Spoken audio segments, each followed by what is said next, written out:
Hey guys, Open Up here. Going to be doing a continuing reaction to Phoenix Wright, Ace Attorney, Operation Turnabout. This will be episode 4. Ross wanted me to finish or work more on this. This one's like over an hour, so I'll cut that in half as much as I can. Because midday, people are super loud, so yeah, I can't really record. So let's get to it. 3, 2, 1. Just a few more minutes until today's proceedings begin. This will certainly be interesting. Interesting? I hope you don't mean we're in for another courtroom roller coaster. I think I had more than enough excitement. Basically, he's being accused of a crime. No need to panic. I'd even dare say we have the upper hand. For blowing up this one dude. Oh? How so? The burden of proof lies on the prosecution today. It's up to Miss Von Karma to present hard evidence. I have my own theory, but we have to wait. You cannot be found guilty if she's unable to establish that a crime has taken place. And what if she does? Then at least we'll have tangible statements and evidence to debate. That's good. Did you find out anything new yesterday? Bits and pieces. Nothing groundbreaking, but useful stuff nonetheless. Things like the meaning of the Dove of Fidelity. And Staff Sergeant Tennant promised to dig us some info on Captain Harvey. You got through to Tennant? Now that's a promising sign. If you managed to reason with him, convincing the judge should be child's play. Oh, it wasn't all that hard. Just loud. Ha, that's Tennant for you. I wonder if he's going to show up with anything. There's not much time before the trial begins. Good morning. I'm glad I found you all. Lieutenant Victoria. Hang in there, Mike. You'll be free before you know it. I have a feeling those two are right? lovers. Yes, we're staying frosty today. That's what I like to hear. I couldn't help but overhearing you just now. And I'm afraid that Staff Sergeant Tennant is unable to speak with you before the trial, on the grounds of being a witness for the prosecution. Oh, he didn't mention anything like that when we talked to him earlier. It would seem that Lady Von Karma saw it fit to have him join me at the precinct soon after you talked to him. Since you're here, What a I take it bitch. you're not a witness today, Miss Victoria? No, I am merely here to observe. But I did not come here only to bid you good luck. Mr. Wright, could I have a quick word with you in private? Sure. Don't take too long now, Nick. But I think they're Otherwise I'll have the to love tell between Pearl. the patch chick Promise this won't take and long. the accuser. I have a feeling Right, she so might be pregnant with this what is it kid. that I you mean, want that to would talk explain about? so much. I'm going to be frank with you, Mr. Wright. I took the liberty of looking into the background of our good prosecutor. It turns out that the name Von Karma bears a certain infamy in the world of law. A legacy of decades of perfect courtroom victory suddenly undone and replaced with accusations of forgery, fraud, and murder. You are referring to Franziska's father? Why are you bringing this up? I know of the exploits of Manfred Von Karma. What I am saying is that the apple often doesn't fall far from the tree. I suspect that Lady Von Karma might be withholding evidence. What? But that's a severe crime! Her father didn't seem to mind. How do you know we can trust her to play fair? From what I've seen, she is just as adamant to convict for the sake of a guilty verdict as her father was. Yeah, she could lose her is job. not her father, I assure you. I should know. I've faced both of them in court. Very well. Just be careful and watch your back in there. I understand you're worried about Mike, but this is a little much. What makes you doubt her like this? Just a gut feeling. That is Rival. all I wanted to say. Good luck in there, Mr. Wright. So, when is the wedding held? Come on, Maya, give me a break. I think him and You okay, her Nick? Is would be a there cute couple. problem, Mr. Wright? There's no problem. But they Miss work Victoria together, and was that's just usually worried about you. forbidden in workplaces. Maybe she's just being overprotective. Still, her accusation isn't something to casually throw around. The trial is about to begin. Will the defense and the defendant take their places? But it's not important now. Murder or suicide? That's the question we should be focusing on fully today. Time to Yep. face Franziska and see what she has in store for us. Courtrooms, they suck. Because they're so damn boring.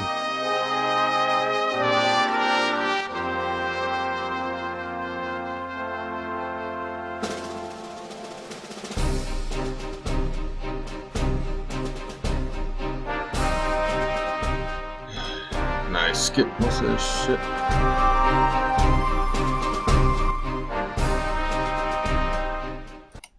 There we go.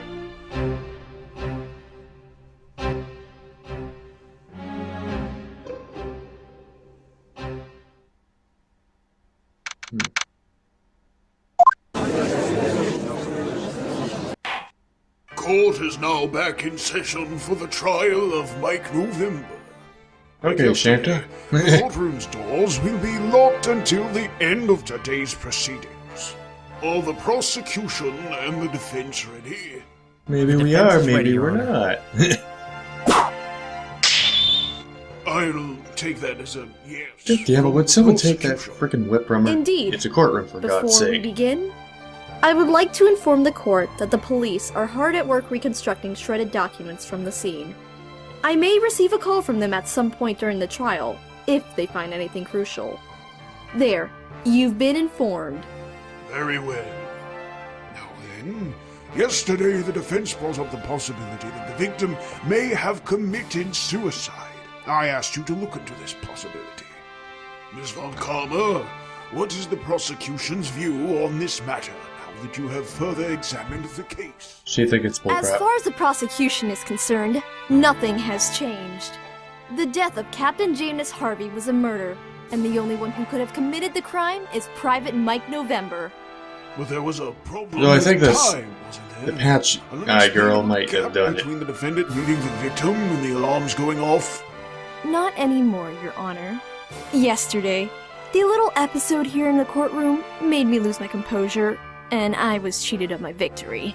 However, today will be a different story. Yeah, but if you convict someone to death, you have to live with that Today, guilt. the prosecution Dumb will bitch. perfectly disprove the possibility of a suicide and expose Private Mike November for what he is. Silly me dreaming of having the upper hand today. Mr. Phoenix Wright, I ask you, was the victim's proposed suicide spontaneous? Or was he planning to kill himself from the very beginning? Does it matter? Gah! Of course it does, you fool! God damn it, Unlike take you, away that whip. I never ask unnecessary questions. I understand it's her We are thing, to go but by the god damn it, it's a defense's court. theory, then spontaneous suicide is not only unlikely, but nothing short of impossible. On Sunday, the day before the murder, security personnel from the regiment oversaw the packing of Captain Harvey's belongings to ensure no regiment property would accidentally be transferred with him. No hazardous materials of any kind were found during the search. The prosecution would like to submit a list Where of did the it go? packed items to the court. Very well. The court accepts it into evidence.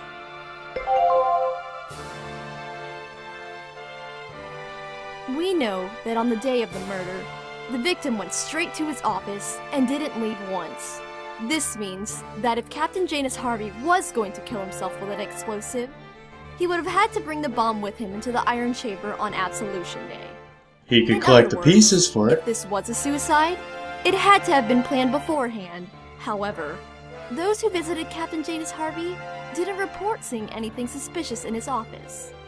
The obvious alternative answer to the time discrepancy question is that Private Mike November's explosive was a more elaborate one. A fuse bomb would go off all too quickly, and remote detonation would be impossible since radio waves cannot penetrate the bunker's walls. Therefore, Then how to explain it the makes white sense that the dust bomb was in it? rigged with a 20-minute timer. The explosive would then go off at 12:35, causing the alarm. Additionally, during interrogation, Private Mike November told the police that he was not aware of the bunker's auxiliary generators. If you don't know what I'm talking about, try the Therefore, first episode. He must have thought that by pulling the kill switch, the victim would be sealed in the Iron Chamber with the explosive indefinitely. Perhaps his intention was to torture the victim by giving him 20 minutes to panic over the fact he was going to die. Hold it! First of all, that is baseless speculation. Second, Captain Harvey was a demolitions expert. You would think he'd make an attempt to disarm the explosive. Disarming a foreign type of explosive in impenetrable darkness without any tools? I doubt even a seasoned expert would be able to do something like that. One If would he had a think would have flashlight. at least gotten up from his chair or tried calling for help. Calling for help was out of the question, since the corded phone in the victim's office is powered by the bunker's generators. The kill switch literally isolated him from the world into his tiny metal crypt. He can't yell Maybe outside the so, middle? but only for 10 minutes. The auxiliary generators would kick in halfway to the bomb's countdown. All the victim had to do was walk out and he'd be safe. That is, if he could walk out. The prosecution would like to submit to the court an updated version of the victim's autopsy report with some fascinating new information. You couldn't share it with him? Namely, that the victim was knocked out before he died. Say what? I ordered a more in-depth examination of the victim's body to confirm my theory. Lo and behold, the forensics team found signs that before he died, the victim's neck was struck with enough force to knock him out. Captain Janus Harvey was rendered unconscious by a blow. Why didn't you let him November, and check he the didn't body? steer from it before it was too late.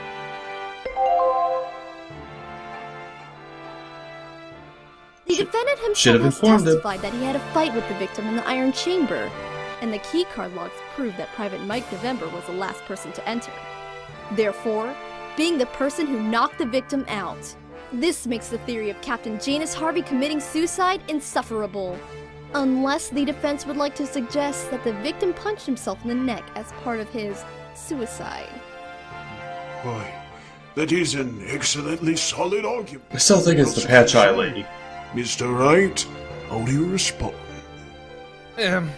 I would like a moment to gather my thoughts. Come on, Nick! You're good at making out crazy theories. We need one quick! Usually I have more or less evidence to back them up, though. Now we're really up the creek without a paddle, and we're sinking fast. Gotta think of something. Let's check the court record. What are you planning to do? I'm going to discredit her theory by attacking its weak point. For massive damage? I don't know what To that its is. credibility, yes. Objection! Miss Von Karma, your theory is based off the assumption that my client was able to build a timed explosive. But when we look at the contents of his personal locker, we see that there are no timers. Therefore, the notion that he could have built a time bomb Is very possible. He could have simply used his last timer to rig the explosive. There's no reason to suspect he didn't have any timers in that workshop of his. It's not very effective, Nick. What a pitiful, petty creature you are. You are the Mr. biggest Wright. bitch on the planet. But even if we assume that my client knocked the victim out, that doesn't mean he planted the explosive. If the bomb was timed, it could have been set by anyone who went to see Captain Harvey on the day of the murder, or even someone from the regiment's security forces.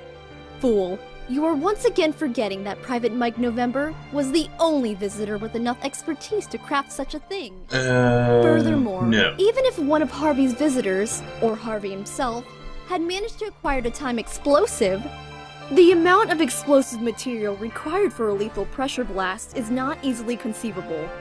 A bomb of this size would have been noticed by either the victim or anyone entering the crime scene after it had been planted, since there aren't many places to hide it in such a small and desolate office. Which brings us to our witnesses, the two people who visited the victim before lunchtime. They will testify about their meeting and whether they noticed anything out of place. In that case, you may call your first witness, Miss Von Karma. The prosecution calls Dr. Jason Siegfried, the first visitor, to the stand. Witness, Mr. state Doctor? your name and occupation. Jason Siegfried. I'm a medical doctor at the Angeles Bay Peacekeeping Regiment. According to the keycard usage logs, you visited the victim on the day of the murder. I still think he's the one Correct. I who was gave the them first the one to info see that he. Please testify to the The court Patch about Eye this girl's meeting, pregnant. Doctor. Oh, it would be my pleasure. Keep your eyes peeled, Nick. We might learn something interesting. Okay. Perhaps his testimony will be just what the doctor ordered for our case.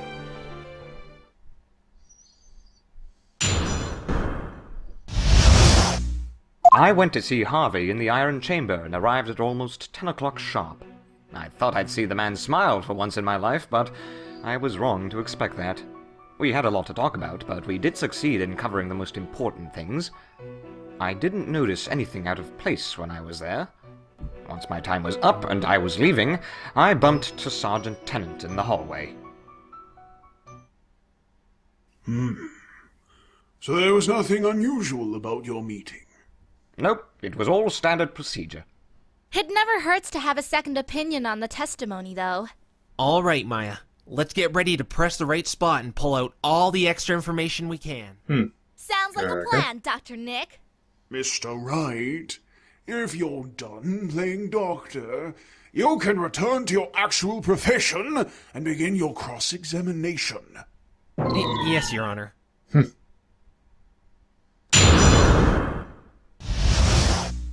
I went to see Harvey in the Iron Chamber and arrived at almost 10 o'clock sharp. Hold it! And you went there alone? Naturally. The meetings were supposed to be one-on-one, and all those who were interested in seeing Harvey had been promised a chance to do just that later in the day. There was no reason for anyone to tag along. And when you got there, Captain Harvey was already in his office? Correct. Did you notice anything odd about him? To be honest, I thought I'd see the man smile for once in my life, but I was wrong to expect that. You just said that. You expected Harvey to be happy? Why? He was going to get promoted to Major and transferred to the Allied Nations HQ. Quite the jump in one's career, one might say. But to be honest, I thought he'd be even more happy to leave the regiment behind and not have to deal with privates anymore. But he wasn't excited, was he? Oh, he could barely sit still in his chair, but it seemed to be more out of uneasy anxiousness, like there was something terrible looming over him. Not really sure what was up with him, though. Interesting. How did your meeting go, then? We had a lot to talk about, but we did succeed in covering the most important things. You just said that. Could you please tell us what you discussed? We talked about the future. The future? You mean flying cars and space travel? Not God damn this quite. judge. We talked about the future of Harvey and the regiment, and the future of his health. Could you elaborate on that? Well, seeing as I have received the court order to testify, Your Honor, with your permission, I would like to amend my testimony with more details about Harvey's health. Permission granted. Go right ahead, witness. Thank you, Your Honor. Captain Harvey suffered from a heart condition, chronic tachycardia. He had to take medication for it daily. Hold it! Could you describe the condition? In layman's terms, please. It simply means that his heart rate was dangerously above normal, even while resting. It might not sound so bad, but it is a severe condition, and you're supposed to always have your medication on hand. We discussed how to best arrange his medical care after his transferal. A bottle of heart medicine was indeed recovered from Captain Harvey's body, and confirmed to be exactly that. Actually, it could have been planted yes, that's the new medication I brought him on Absolution Day. We had been talking about switching to an alternative that would better suit his needs. He was supposed to take one pill a day after lunch, much like his previous medication. Bet he didn't, and someone slipped it in. Did you discuss anything else apart from medical issues? Did he have any regrets? Why should we mourn that which can't be changed when we can be the sculptors of what is yet to come? Okay. Wise words. I see the witness has a bit of a poet in him. But the important question is, did you see anything suspicious in the Iron Chamber? I didn't notice anything out of place when I was there. Hold it! Nothing? Nothing at all? Well, the room was extraordinarily empty. I think I can still name everything that was there. Harvey's bottle of spirits, some drinking glasses, a statue, his lunch plate, and everything that's bolted to the desk. Nothing else comes to mind. The security sure did a fine job packing Harvey's things in all those boxes, albeit I believe most of them were for Harvey's ego. We certainly didn't want any of it to stay here in the regiment. That didn't feel very helpful. As you have just heard, the witness saw nothing out of the ordinary. This is what we wanted to hear. That's what you wanted to hear. Any last statements, witness? Once my time was up and I was leaving, I bumped to Sergeant Tennant in the hallway. Yeah, the yelling Was Sergeant dude. Tennant carrying anything with them? Something resembling a bomb, perhaps? No. His hands were free, and it was just the two of us in the hallway. He did give me a mouthful for taking whole 60 seconds of his precious time, though. After apologizing for my nefarious crime, I made my way back to the hospital, where I stayed until lunch. That's all I've got for you. Did you spot any contradictions, Nick? I have this nagging feeling. but we've only heard half of the intended testimony so far. We'll figure out something. The court has heard the first witness's testimony. The next witness will corroborate it and testify about his own actions. The prosecution calls to the stand Staff Sergeant Lewis Tennant, the second of the victim's visitors. Yep, yelling guy. Witness, state your... You there in the blue suit with your pathetic little badge. Me? Oh boy. You asked if the doc saw me carrying a bomb around. Were you about to call me an assassin? Sir, no sir. You make me sick. And wipe that disgusting grin off your face. Witness! Ha! Was that supposed to hurt? You whip like a lady. Name, occupation, testimony. Ma'am, yes ma'am. The name's Lieutenant. I'm a staff sergeant. Oh, I was under the impression you were a lieutenant. Listen, bud, living with a name like mine ain't easy. Don't make it any worse. I'm sorry. I didn't mean to offend you. I mean, I can relate. Sometimes I fear my brother isn't being taken seriously, well, because his name is... Your Honor, you are not the one testifying here. My apologies. Please proceed with your testimony, witness. Yep. I was training all morning from 6 to almost 1100 hours, but made it to the Iron Chamber right on time. I entered the Dragon's Den and attacked with full force. I was so sick of that man and his face. We fought with all we got. Well, before my time ran out anyway. Unfortunately, I had to retreat from the field of battle to the DFAC, and picked up some reinforcements along the way. Oh my. That sounds like a much more, eventful meeting. No kidding! Their clash sounds like something out of Steel Samurai! You take that back, Missy! Steel Samurai is for little kids and people with no taste. It pales in comparison to our manliest of battles. What? Nick, object to that now! That's a clear contradiction of the facts! Let's just stick to looking for them in real testimony. A wise choice, Mr. Wright. You may proceed with your cross-examination.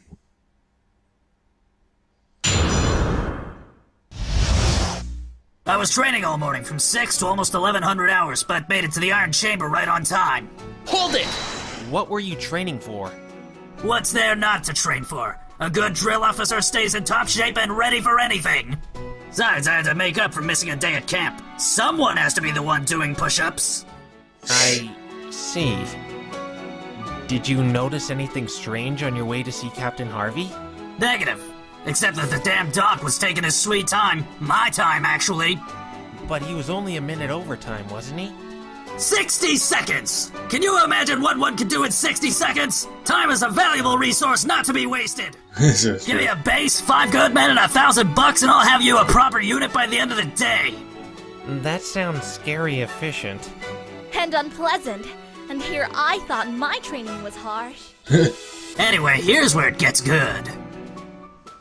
I entered the Dragon's Den and attacked with full force. Hold it! Okay. You attacked Captain Harvey? Oh yeah, I let him have it. I've been waiting for so long. My buddy was Reggie. Staff Sergeant Tennant, are you confessing to an assault? Hell no, I didn't lay a finger on the man.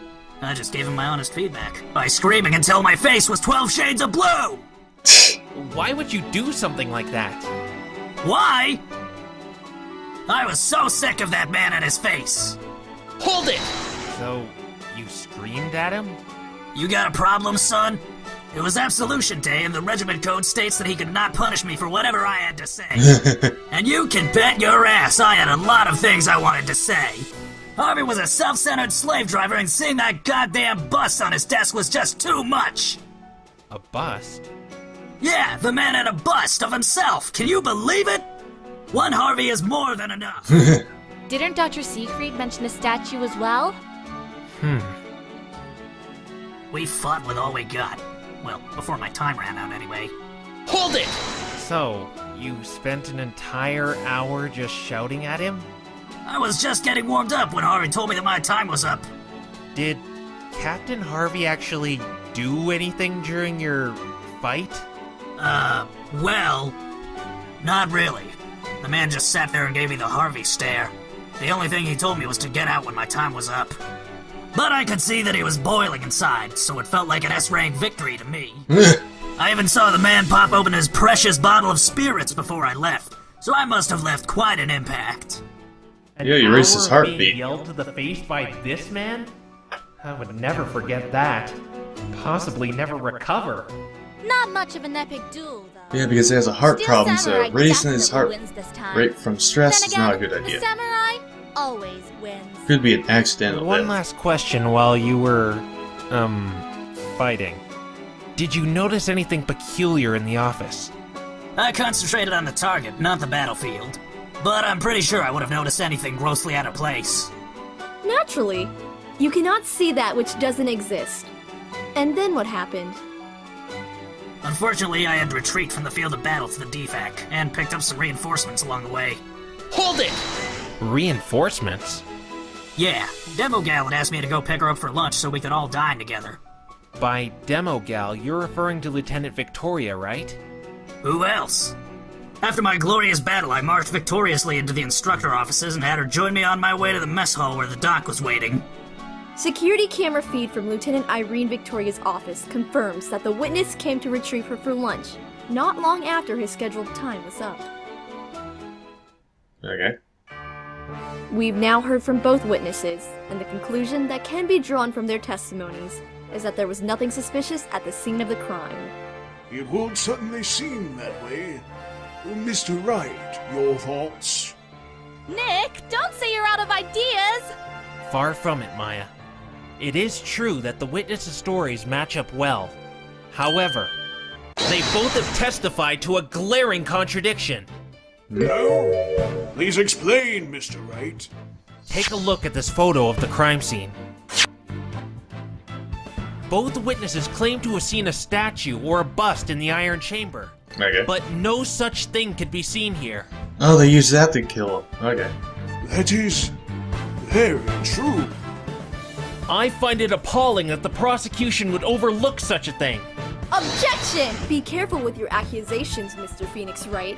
The prosecution knows exactly where the bust is. Oh, really? It's right there in the picture. All over it, in fact. The white dust you see in this picture has been analyzed by forensic experts and has been determined to be plaster, a material commonly used to make busts. Obviously, the plaster bust was destroyed in the pressure blast and turned into fine dust. Crap. Ah! That can Your happen. tricks can only take you so far, so give up while you still have a face left to save, Mr. Phoenix Wright. At this point, I'm afraid she might mean that literally. Come on, Nick, I know you can do this! The fate of the bus has been cleared, and it is time to move on to more pressing matters. Objection! I disagree. This bust is very relevant to my interests. What is with you men and your fascination with bust? They're nothing but decoration. And that's exactly what I have a problem with. There are no decorative items mentioned on the inventory list. So where did this bust of Harvey come from? That's irrelevant. It is very relevant. This is exactly the kind of suspicious object we've been looking for. The inventory list was created the day before the murder. And since this bust doesn't appear on it, it can only mean somebody brought the bust to the office on the day of the murder. And since both Dr. Siegfried and Sergeant Tennant claim to have seen the statue, it is very likely that Captain Harvey brought the bust to the iron chamber himself. The fact that the victim may have wanted to show off his narcissism is irrelevant. The bomb in the bust? Or there might be more to this bust than meets the eye. The pieces are all starting to fall into place. Oh, I seem to recall something like this. Let me guess. The bust is actually a clock, isn't it? What sort of nonsense is this? A bust is a bust. You're partially Yeah, but you correct, can Your put Honor. something in it. There was a clock of sorts in the bust. Only this is the kind of clock that counts backwards. What sort of delirious fever dream is this? Are you really going to claim that there was a bomb inside the bust? Yep. Why, I ask? Would someone planning to kill themselves go through so much trouble preparing and not even leave a suicide note? It makes no sense. It's in the I hate to sound suitcase. insensitive, but the victim had easier ways of ending his life. Indeed he had. And that is what has led me to believe that there's a very good reason why the bust had to be made. Your Honor, do you happen to remember what the clock you mentioned was used for? Why, it was the murder weapon. Twice, in fact. Indeed it was. There's no way Maya and I could ever forget the thinker. Correct, Your Honor. On that note, the defense would like to withdraw the claim that Captain Harvey committed suicide. I knew you'd come back to your senses eventually. Mr. Wright, are you pleading guilty? Of course not, Your Honor. Far from it. I find it somehow morbidly fitting that once again a statue would turn out to be the means to a murder. But the murder it was intended for never took place. Excuse me? What? Fool! Have you completely lost your mind? Captain Janus Harvey is dead, and that's an undeniable fact. True, but Captain Harvey was never the murderer's target. Because the murderer was also the victim, Captain Harvey brought the explosive not to kill himself, but to kill someone else. This explains why no suicide note was recovered from the scene. Objection! This is madness! Pure insanity! Mr. Wright, I have heard many wild theories from you in the past years, and many times I have been left pondering whether you are a genius or a complete basket case. Right now, you're leaning very heavily towards the latter. Nick! Stop being so cryptic before the judge calls the men in white coats! Okay. Now that I've got the court's attention, I would like to reveal who Captain Harvey was really planning to kill. This theory is... I don't even... During this trial, we've learned that the bomb's lethality was based on pressure effect. It would only be lethally effective if used inside the iron chamber. Since Dr. Siegfried and Sergeant Tennant walked away, and Harvey couldn't have anticipated Private November's surprise visit, the answer is fairly obvious. There was only one scheduled meeting left in the iron chamber. Harvey's meeting with Lieutenant Irene Victoria. She was Captain Harvey's target from the very beginning. Objection! You've gone too far, Mr. Phoenix Wright. You've absolutely nothing to back up such utterly audacious claims. She's a ball maker, dumbass. But I do. Impossible! For example, it was Captain Harvey himself who had placed Lieutenant Victoria last on the meeting schedule. That is but a tiny, meaningless detail. Tell me, one last chat with her. if you can, what kind of motive would the victim even have to murder her? Harvey's rationale was simple. Lieutenant Victoria threatened his promotion. For it was her work, not his, that was deserving of a rise in the ranks. Makes sense. Had she spoken up, Harvey's entire career might have crashed and burned. That is why Captain Harvey had to get rid of her. But it still makes no sense. Why was hiding the bomb inside a bus necessary? I imagine it was supposed to go something like this. Captain Harvey's goal was to murder Lieutenant Victoria, and he planned on using an explosive as a murder weapon to give himself a perfect alibi. But wouldn't using an explosive do exactly the opposite? Perhaps, yes. But let us consider the circumstances. Harvey's office had been cleared and his belongings checked for anything hazardous on the day before the murder. He also knew he would have 2 witnesses confirming they saw nothing suspicious in the office on the day of the murder. The statue was created in order to hide the bomb in plain sight inside the iron chamber. What a foolish suggestion! Why go through the trouble of masking the bomb when he could have just hidden it near his office and fetched it during lunch? The reason is simple. It was due to the keycard logs. His alibi was based on the fact he never left the iron chamber, and therefore couldn't be suspected of retrieving a stashed explosive. That's why he had to bring the explosive with him when he first entered the office, to strengthen his alibi. In the eyes of the court, that would make the only plausible option that it was Lieutenant Victoria who brought the bomb to the crime scene. She had the expertise to create one after all. Harvey would only have to time the explosive to go off a few minutes into the meeting with her. Then upon her arrival, He could have simply left the room for a moment and pulled the kill switch to seal her in with the bomb, which was still hidden inside the statue. In court, he could have claimed that it had been Victoria who was trying to murder him, and that he locked her in the office as an act of self-defense, and the bomb she made went off on her. Case closed. What a fascinating story, Mr. Phoenix Wright. But it's only that! Delirious fiction! Allow me to give you a taste of reality. That you're a bitch? Not escape the fact that Captain Janus Harvey is the one who died. Way before the scheduled meeting with Lieutenant Irene Victoria, I might add. Furthermore, you cannot prove that there was an explosive inside the bust. And even if there had been one... Yeah, because it's blown up. What do you suppose happened to make this brilliantly planned murder backfire? Explain these things to the court. Because he was drunk and all that stress, you dumbass.